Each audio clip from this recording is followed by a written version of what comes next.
Hi, what's up? Look, I'm busy just telling stories here and I need to move on without giving you much context as to what happened. Please check out the previous part to gauge your bearing. So I was telling you guys a story, basically having broken away from another story that I was telling to explain the roots of the beginnings of practicing of witchcraft by my ex-boyfriend, where I believe it started, right? I'm already sure 100%, but I believe that it might have started here. Here it is that we were in KZN. At this stage, okay, fine. So I made mention in my previous part, I was at a place where we're living together, me with my ex. And it's very dingy and dark in this apartment that we're living in. But during the time when we were living in this apartment, my ex just like there was a lot of manifestation of dark activity on his part that I do believe was as a result of the witchcraft of his friends because of us living together. I made mention of that, right? While we were living in this apartment, we once went on a trip to KZN, and it was on this trip to KZN that we met. Basically, we were introduced to a friend of my best friend's boyfriend, who was like a numerologist, a prognosticator, some kind of a diviner, a seer, a psychic, and he just decided to do readings on us right there in the room, right? So it's not like we visited a psychic. We were just going to go and visit a friend of my best friend's boyfriend, who was also a resident of KwaZulu. Sataniako Deben. It heavy. Anyway, whatever. So this guy, let's then move on to the next point in question. He gave like little prophecies to me, my friend's boyfriend, and my boyfriend. But what he said to my boyfriend, I thought my boyfriend would just let it go because I was busy out in the streets comforting him that I love him, right? He told my boyfriend that a very powerful man is going to give him a run for his money. And after that meeting, I was telling my boyfriend, I'm not going to leave you for some moneyed guy. Come on, I'm not that girl. But remember, my ex comes from a history of having a woman basically reject him because he didn't have much. And he also was the kind of guy that had to bend over backwards and pull random stunts in order to please women that did not care that he would end up in prison. And then he met, because of those stunts, then he met me, and I was like, you're not going to be doing crime with me because I don't want to be with a dude that is into crime. However, because of the history, I believe, of his random experience with women, he imagined that, ay, Garabo, what's to like make a difference in you? Why wouldn't you change on me? Why wouldn't you? I imagine that's what happened in him. Again, at this stage, I was already crying and complaining. We were always arguing. We were living together in an apartment where it was not working out. It was eerie. It was dark. It was so dark and eerie that some lesbians manifested demons all up in my grill and tried to invite me into their immoral lifestyle. So we were living in this apartment when we went to KZN on a trip, and at that trip, yet another occult experience did we go through. So during the season of my ex and I living together, guys, and I believe they led him to the occult. They drove him into darkness so that he could try and keep me. He was saddened by the prospect of ever losing me, but for whatever strange reason, he could not keep himself in a bunch where I'm concerned. He could not do better. Whatever. People, all of y'all, and your desire to control people are like puppets on a string. What are you doing? Anyway, whatever. My ex lacked strength. He was very credulous. He was gullible. I don't know why his spirit was so weak in comparison to mine. In that apartment, I did not manifest as badly as he did, or I did not capitulate, tank to whatever was just pulling him gango the way that he did. Like, he is the one that really got like ransacked by this thing. Maybe it is because the witchcraft actually did target him instead of me, that I would want to leave him, and so they made him act a fool. I don't know, because I certainly did not manifest nastiness like the way that he did. All right. Then again, my ex already had a vulnerability unto darkness. There was already a loophole in him. There was already a tendency or an inclination towards ill-gotten gain that already dwelt in him. So I believe that's why demons just kind of wrapped around him so easily, in a way that they didn't get to me. But we certainly got afflicted by witchcraft where it is that we were living together. Okay, here it is that we're now in KZN on this trip, and this like prognosticator tells him, a very powerful man is going to give you a run for your money.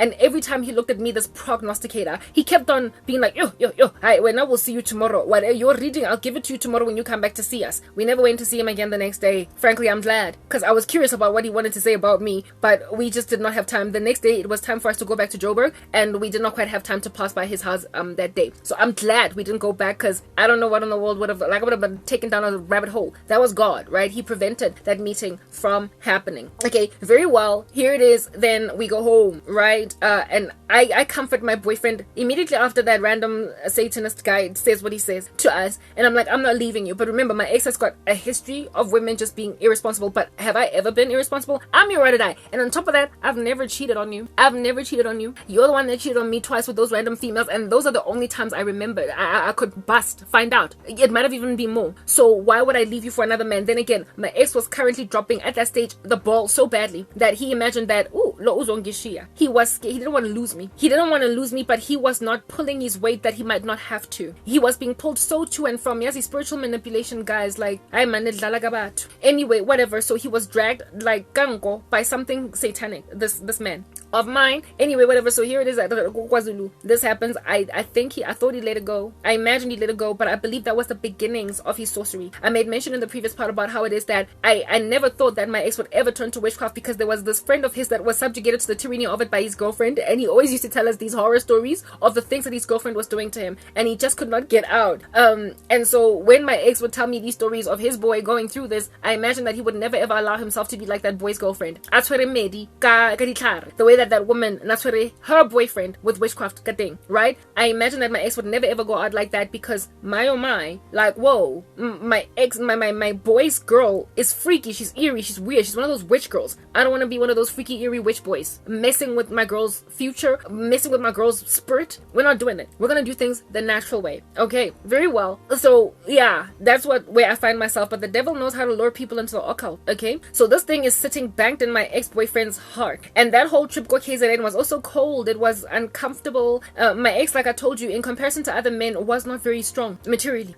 So my ex-boy, my best friend's boyfriend and his boys, they also made my ex feel small, because they were like all grown, and all fairness, however, my best friend was dating a man 10 years older than her, so my ex should not have even compared himself to them, because they more or less, whereas he was older than me by 4 years. He was up here in a way that they were not, so he was not supposed to compare himself to these men. He was indeed a kid to them, you know, but he felt really small, type thing there. So I guess we should not have gone to KZN, right? But we went anyway, and when we came back, like all different kinds of manner of random stuff continued to happen. The event then with my ex, like running off with my credit card, with my bank card, my check card, and taking like almost 2,500 rands from my account. I know, Shem, that really got the best of me. And I remember on that same weekend, my cousin's kid was having a birthday party. I believe it was a first birthday party, right? Yeah, it was definitely a first birthday party, or second or something. Yeah, but my cousin's kid was having a birthday party, and I could not miss the birthday party, but this man was busy swiping money off my account, and I kept on telling my cousin, like,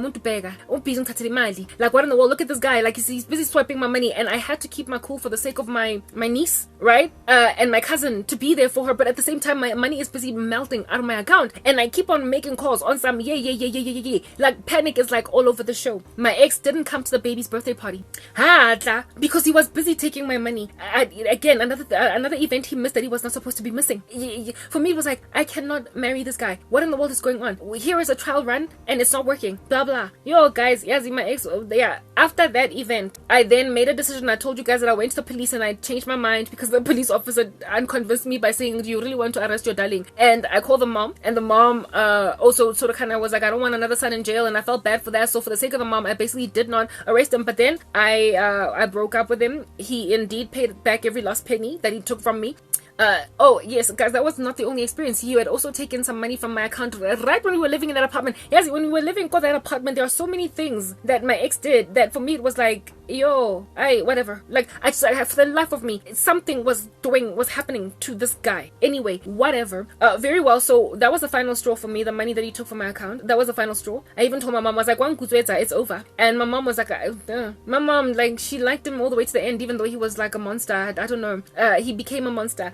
She was rooting for him, but that's the thing. People in the occult always root for each other. So moving on, right? So this guy, I dumped him. I broke up with him. I went to live with my mom. I canceled the lease, and the last month he stayed there by himself. During that month when he was staying in that apartment by himself, like, yeah, I'm so glad nothing happened to him during that time, because he was left in a very dingy, dark environment, and I had no idea just the spiritual climate. Because if I had known what spiritual climate was there, I would have stayed. But at the same time, what am I dealing with? Is this Oedipus? I'm not your mom. I'm your girlfriend. So the little I have to take care of you like this is just like, you're a man, like, man up, like, girth yourself up. But thankfully, he stayed cool, all right, in that season. But he lived in a house, and it didn't feel like it was dark, okay?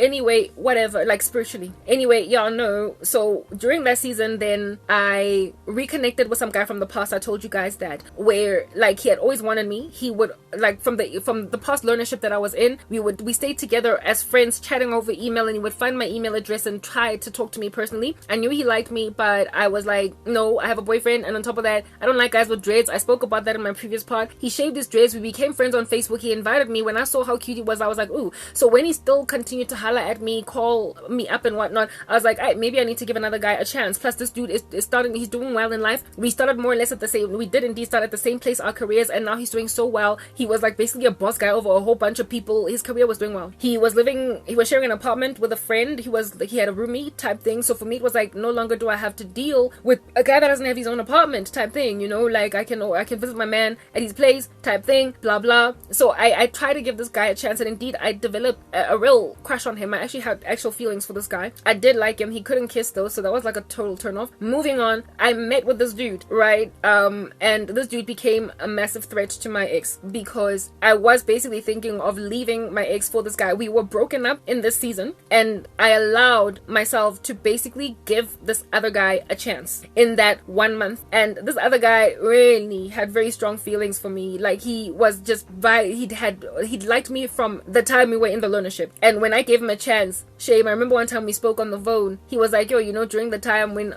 you agreed to be with me, that was like the happiest time in my life, but something inside me knew that it was short-lived. I knew you would go back to your ex. I knew it. And it broke my heart, but he was very mature in the way that he embraced the ultimate decision to not, you know, go out like that, because it was towards the end of, not towards the end of the month, it was throughout the month when I was separated from my ex. We were broken up. Basically, I was just waiting for the lease to be finished, and that was the end of us, okay? That I was busy with this dude, so I didn't cheat. And besides, I didn't sleep with him. I kissed him. That's all I did, and we were broken up, all right? This other guy, I started to tell my cousin about him, and my cousin was like, remember that time when you went to KwaZulu-Natal, like not long ago, and that funny little weird guy told you that a very powerful man is gonna give your ex a run for his money? Well, this guy's kind of powerful. I was like, girl, power, this is not power. This is a guy who's doing relatively okay in his career. Power is like a millionaire, and I'm not about to be with any such thing as that. Power is basically like just a mogul, like a tycoon. Like that's power. I don't equate this guy with power. And he's like, but in comparison to your current boyfriend, he is kind of powerful. And I was like, I get whatever, man. I'm not really sure. Besides, you know, like I get sure. This dude, unang cheka a lot. Like at the time, I was staying at my mom's house. I told you, while my ex was living in the apartment, he would come and see me. Like, remember, my ex is living down the road from my mom's place, because we rented a place just down the road, and I was getting checked out literally almost every day by another guy, and it just felt so wrong. Like, I felt like I was cheating, even though I had broken up with him. I was giving another guy a chance, and in my spirit, I just felt like really under his nose, I'm cheating. All these insecurities that this guy started to walk in unnecessarily overnight, I'm basically like ratifying them. The last relationship that, like, before my ex and I got together, I dumped some dude that cheated on me and made some other woman pregnant, and within a couple of, like, just maybe like 2 weeks, I was with my ex. There was not much of a break in between, and in me I was like, am I really gonna keep on hopping from relationship to relationship like that, where I break up with one guy and in just like a week or two I'm with another one? And I couldn't, like, and this guy, I was so in love with him that I just felt like I wasn't done. I was not done. The guy, the closet homosexual, I told you guys that I didn't have feelings for him, but this boyfriend of mine, I did, right? But he was just so irresponsible, and he was dropping the ball, and on top of that, he had lost his brother. He was still mourning. He had hurt me severely, but I imagined that maybe he's mourning. Like, I really could not differentiate as to why my ex had changed so badly. I wasn't able to identify it as he is under spiritual attack, and that's why he's acting like this, or he's mourning, or he's just a jerk and he's messing with something really good, or I looked at all of the times when he basically sacrificed his insanity for me so that I won't leave. I remember the time when he told that Jezebel woman off, basically told her, my girlfriend is not going to be happy, so please, and he calmed her down, he simmered her down, and she stopped afflicting our relationship. I then remember that he stopped drinking alcohol altogether for me, and he never went back. Like, during the season when he was acting a fool, he was still sober, right? And he never ever left alcohol. well. I just kept on thinking about all the decisions he made. So basically weighing pros and cons. And again, he was stranded. He was like sitting around in this like empty apartment. Now, this is the last month that I am with my ex, right?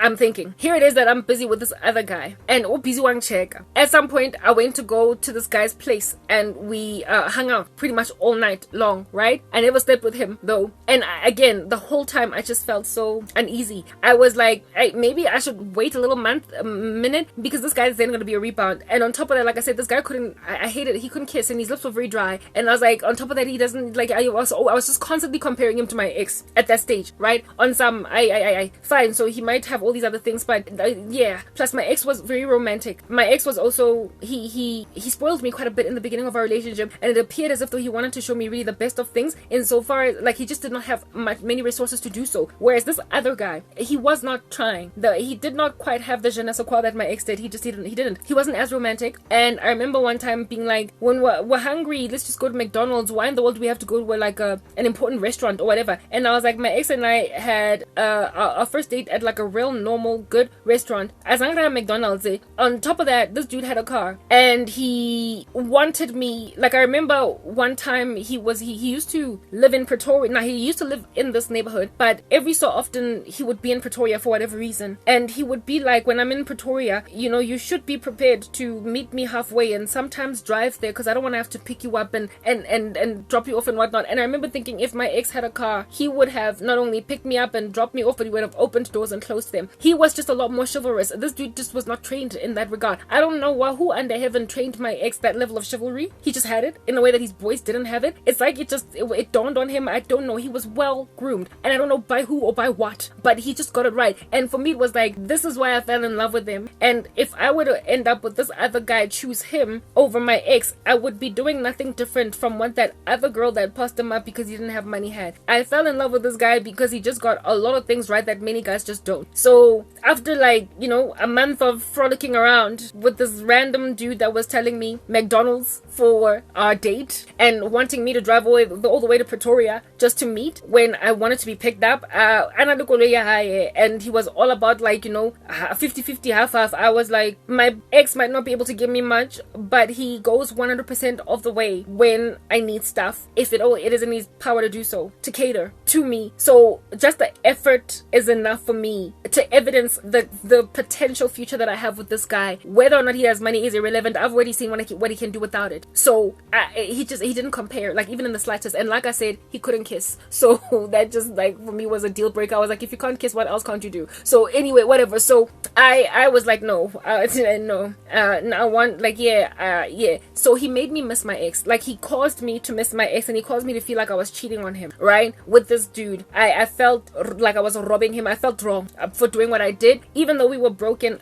Lo and behold, on the last day, I called furniture removal to take the furniture to storage. I allowed him to stick around with the furniture for like a month, the whole month. But then, of course, towards the end, so that we could move out, I got furniture removal trucks to come and get the furniture. And on the day when the furniture removal trucks were coming to get the furniture, he was there in the apartment. It was a weekend, and I had to do it on the weekend, even though he still had like another day or two to stay there, up until the like very 31st of the month or the 30th of the month. And it was when I went finally to go to collect, to basically help the furniture removal guys along, that I saw him, you know, for after like a whole month, and we weren't talking. Guys, in this he was so sad. He was so sad. He was so sad. Like, it's like sorrow. He was eating. It was like enveloping him. He had stayed in that apartment all month long. I don't know why he stayed and didn't go home. I think he was hopeful that I would change my mind or something. And on the day when the furniture was coming to get collected, it was confirming that this is it. And his brokenness, yes, like it, guys, you know, soul ties are a thing. In double the way that it got to me. Like, I was so hurt to see him in that state where he was basically just living in a demonized house that was very dark, and I wasn't there. And the whole month he was busy going to work, coming back into that empty place because he wanted me to come back. He didn't even beg me or try to talk me out of the decision I had made throughout the month. For the month to end.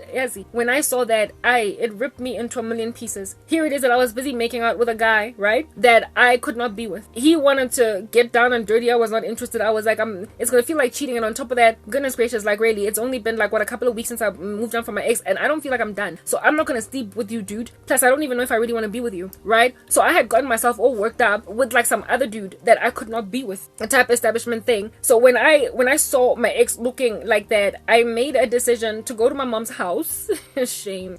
As that guy, I had a lot of compassion for him, and it was almost motherly, like Oedipus. I had lots and lots of compassion. I could not watch him lose me because I knew that he didn't want to lose me, but for whatever reason he just could not get his act together concerning me. Yazi guys, when you allow yourself or get bad counsel, like when losing your woman does that to you and you just keep messing up, like what are you doing? What are you doing? My ex would become a raving mess every time we'd break up, and he would also relapse into drugs. That was one of the biggest things that also used to make me be like, you know what, I cannot just keep getting back together with a man because I'm scared he's gonna pass away from a drug overdose, because every time I make a decision to get out, he decides to deal by taking drugs. Here is a man that relapses into a bad habit after hurting me, and I decide I want to leave. Yet every time I allow him back in, he does not basically cut ties with whatever made him lose me. It was so evident that I was a devastating thing for him to lose that he ought have severed ties with friends that were obviously making him hurt me. He was happy and ready and willing to sever ties with the woman that was making me uncomfortable, the Jezebel lady. But he, for some strange reason, was not prepared to sever ties with these friends. At which point I was like, that's when that whole observation with my ex made me realize just the potency of a man cave. Like when men get together and they badmouth women, how much more potent to transform their friends' lives over for wickedness than even a woman can. Like a man would faster leave a mistress or a side piece because he's basically threatened with losing his wife or his main chick. He would faster leave the very exciting electric side piece than he would ever leave a bad friend that keeps on making him hurt his woman. And it is the worst. Like, I don't even get it, because what in the world is a man gonna do for you? He ain't gonna pop no babies for you. A mistress would more likely give you a family than a man ever can. Like, you are literally putting yourself in a non-binary world, in a singular, like proper, just one gender. It's like being on Mars. You know that book, Men Are From Mars, Women Are From Venus. It's like being in a school that has no girls in it, just the boys only. It's just a lonely, canyonic, voidy environment that is lacking one half of the puzzle, and yet you would much rather run these streets with it. You would much rather ruin like the thing that completes you in order to be with this thing that is literally just one half of the okay. I don't get it. It is no wonder the devil therefore uses it as such a poignant strategy against men, to make them bundle together in man caves and disregard one half of the human race to their peril until they can do nothing but snuff lines of cocaine, because they cannot deal with the void that is left in their hearts when their wives leave them, when their girlfriends leave them. I left my ex and he was left empty. There was a hole literally gaping into his soul when I came into that apartment to basically, clean up, finish up, because in 2 days you gotta get out of this apartment. The landlord will have it back now. Yo, guys, when I saw that void in him, that emptiness, him just sitting around waiting for me to change my mind, I had so much compassion. My heart was so broken. I was also still very, very much in love with him. So I went to my mom's house and I grabbed pillows from my bed, since the bed was taken that night. That day they collected it, right? He was sleeping on the bed in our bedroom, and then the bed got taken by the furniture removal, and he would have gone home that day and the apartment would have been empty. But instead I went, like I said, to my mom's house and I grabbed pillows on my bed and I brought them all to that apartment, pillows and some blankets, and I put them on the floor as like a makeshift bed, and we slept in that apartment for that pretty much the rest of that night, the rest of the lease. We finished it off, like the 3 days that were left, we stayed together in that apartment. And because I had already sort of kind of churned passions in myself over that other guy, we fornicated, type establishment thing, and that's how we got back together. And after getting back together, like right there sleeping on the floor on these pillows, I confessed to him. I told him that during the time when we were broken up, there was some other dude that I was busy roaming these streets with, and before I could even finish explaining to him what's going on, he was like, I don't want to hear it. He's like, I don't want to hear it. Like, he so could not handle the prospect of me being with another guy that he didn't even want to hear my confession. To him it was like, I don't care, like whatever, let's move on. It's like, dude, if you cannot lose a woman, why? He was so jealous for me, yet he, one, could not stay faithful, and secondly, he just could not stop hurting me with stupid one half of the equation boys, men. Not even a mistress did that. Oh, I say mistress, we weren't married. Girlfriend, not side piece. Side pieces ain't got jack on a man cave, guys. It's like even a very powerful mistress ain't got jack on a man cave. The power to destroy of fellow men by men is just astronomical. It's diseased. It's out of this world. It is pretentious. It's harlotrous. It's overwhelming and all-consuming. Here is a man that was prepared to let go of some flaming, like, passionate romance with a woman that did not want to be with him, and he cast her to the side for me, but he could not cast his boys. He couldn't. He could not cast his boys, and it nearly cost him me, as at that stage anyway. It ultimately did, because he never repented. He never walked away from the dark deed that he was doing with these boys. He never let his boys, he never cut them off, because he was supposed to do that at some point when he realized that they were costing him a relationship he couldn't afford to lose. And I slept with him on the floor for 3 nights, showering. Like, I brought a heater at some point because it was winter when this happened. And we were living with that TV, eating pizza on the floor for 3 days before the lease finally ended, and we had to get out and hand the keys over to the landlord. And he went to his mom's house, and I went to my mom's house. We got back together. I had decided that we were gonna break up, but we couldn't. I couldn't leave him like that. I was still in love with him, and I saw just how much it broke him for us to break up. So we stayed together despite having not worked out living together. I had this cognitive dissonance in me, in that if we could not live together, how in the world are we still together? Because when are we ever gonna be able to live together? When is that ever gonna happen? When must he grow first? Why? I mean, he's a grown man. What are you now, like 27, 8? Like, no, come on. Like, yo, guys. Anyway, whatever. So I got back together with him, and we were together, and we tried again. We tried again to live together, because I had to move out of my mom's house. We were not gelling. We were not getting along. And in this new apartment, in the time that I was with him living in that other apartment, I got yet another job. I got another promotion. So like I said, I grew very quickly. So I was then now finally able to sort of like pretty much afford rental on my own. I could have moved in by myself. I had to move out, but then we made a decision that we're gonna go at this one last time. We're gonna try to see if we can live together one last time. And this time around, we had a housewarming. We had a housewarming. We made a pact. We made a deal that we're gonna live together. His mom and dad finally eventually accepted us deciding that we're gonna live together, especially when we tried again for a second time. Right? Very well. So in this new apartment that we rented, which was now in Reimsig, okay, same thing, yo guys, batong, like a repeat offense. However, the housewarming that we held, and it was like a whole party, hey, at that environment. That's when I met the sister of the disturbance lady, the sister of the Durban July lady. And that's when I had a conversation with the sister, and she was like, look, I told my sister that she needs to leave you and Nonti alone, because you know, like, yeah, there was a history and whatnot. I was like, I appreciate you basically having my back in this particular regard, considering that this is your sister, so thanks for the maturity, I appreciate it, type thing. Yeah, so I had a pretty neutral relationship with the sister. It was actually a good one. So I mean, the level of enmity that I had with this lady, it was like strange, given that everybody else in her circle, including her friends, I was pretty okay with, because they took my side. They did. And it's almost as if though my ex was being helped along by God to, dude, get your act together or you're gonna lose her. I'm giving you grace, I'm giving you mercy. Like, itukise itleke and marry, because like, what in the world? Like, come to me, all of you who labor and are heavily laden, and I will give you rest. Repent, you and your woman, break off from darkness and follow me, and I will give you a very happy marriage. Like, go on right ahead into the sunset proper. So much grace was given both of us. I, however, embraced grace, and my ex didn't. So he rather turned to the darkness. So I believe that because of that event with that prognosticator, diviner, numerologist, whatever you want to call him, my ex from that season started to afflict me with darkness, right? He started to use witchcraft on me. I really cannot tell you at which point the sorcery started, but I can tell you when I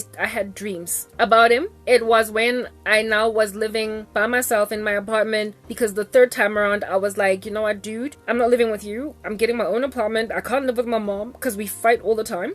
I love you. Obviously, we can't break up because we just can't. Whatever reason, we just can't stay apart. So we'll stay together, but I'm living on my own, and you're gonna have to visit me. You're gonna have to visit me or get your own apartment or whatever. But until we can, I guess, grow, because it appears maybe what we need to do is grow.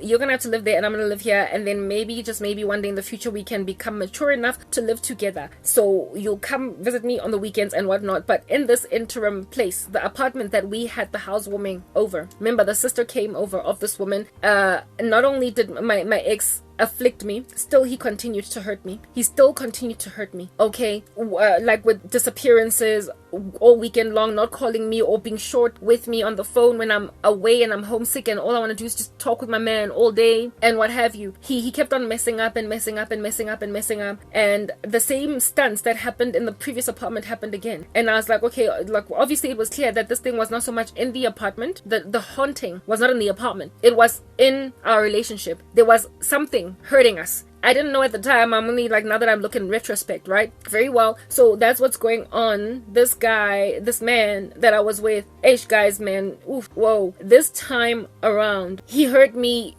yes, with the boys, but it doubled. It magnified, because moving into this new apartment and the sister of this other woman being there at the housewarming, I believe might have gone back in the grapevine to the sister. And this time around, the sister was like, you went to a housewarming, they lived together, really? And so this chick started to hodla my man again. I told you, she relaxed and calmed down for all of 5 seconds, but then she was all up in my man's grill again. And this time around, she would call him guys, like in the wee hours of the morning. A call would come in at like 2 a.m. and my ex would be like, hello, and this woman would be like, hi, how are you? No, I'm in this and that. I guess she used to travel overseas a lot, so I think she was maybe trying to make it like created some kind of an excuse along the lines of, look, I'm international and I can't help it if I've just arrived in South Africa. I was missing you, my friend. How you doing? Are you cool? Now she was just making courtesy calls at like 2 a.m. in the morning, 10 p.m. ebusuku, 11, 1, yes, like it, guys, like, whoa. And I was lying there and I was like, how in the world are you answering this woman's call? Gatu Hussein. One time I was like literally just out of my mind sleeping, and this call came in, and I could feel like I'm a light sleeper, right? You cannot under heaven tiptoe in a room where I'm sleeping and have me not wake up and find out that that's what you're doing. So there's no way that my ex could ever wake up while I'm sleeping, go to use the bathroom, and me not feel him get out of bed, or me not feel him coming back in. So one time, even though I might have been dead asleep, he got his phone rang first of all, and even though it was on silent, buzzing on the pedestal, I heard it because I'm a light sleeper, and I could feel his body wake up and look, basically his body turned to look at the who's calling, and then I could feel him look at me and then literally like slip out, squeeze himself out, and nyonyoba, like, tiptoe to leave the bedroom to take the call outside. This was the first time in all of our relationship where my ex ever answered a call like that, where he left the room to talk to someone. He always answered kile there. Like I said, his phone didn't even have a lock on it. I didn't know his password, but I could just take his phone and go through it, and there was never ever anything there. He was not a cheating guy. Like, he was not that guy. Like, hence why I guess I stayed with him even after he cheated on me, because I believed him when he told me he got seduced, and I also believed that it was not something that he went out of his way to do. He did not go out looking for a woman. He just happened upon one, like proper, and then ended up sleeping with her. He was not the kind of person you pursue an affair. Like, he was not deceitful like that or dishonest against me. That's why I stayed, despite his cheating. For me, it was rare. Like, that was the kind of stuff that is rare in any man when you're in the world, right? Because a lot of them are cheating. So given that my ex was so free and loose around me to a point where I could stay with his phone all day and not have to find some random chick calling me on some, this is my man, when he did that little Pink Panther stunt in the middle of the night while I was sleeping, it broke my heart, because I instantly knew who it was, because there's only one person that would ever cause my ex to basically slip out like that. He had never in the past done it, but in the past, like I told you, whenever he would call, she'd be like, this is Pink, and basically just kind of warn me that he's going to be on the phone with her. But he would even like take his call while I was there hanging with him. This time around, he slipped out of the bedroom. All the other times when this Pinky would call in the wee hours of the morning, he would answer the call while in bed with me, hello, and then I would know that it's Pinky, and we'd like enter into an altercation because of it. This time around, he got out of the bedroom to answer Pinky's call. And I was like, oh my goodness, now he's leaving the room. That's what we're doing now. Now he's leaving the room. Yo, after coming back from that particular phone call, we fought. Like, what? I was like, get out of my bed. I was like, get out. He was like, what do you mean my bed? This is a 1-bedroom apartment. Where am I supposed to sleep? I was like, go sleep on the couch. He's like, that leather couch. He was like, you leather, yeah, but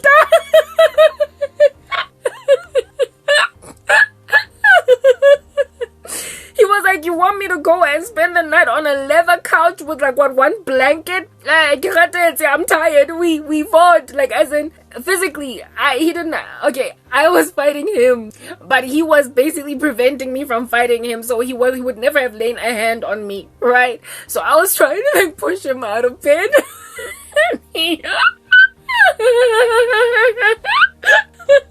I was trying to push him out of bed, like, to remove him, and he was like, like stiffening his body on something. I'm not going anywhere. I was like, I'm not leaving. I was like, get out.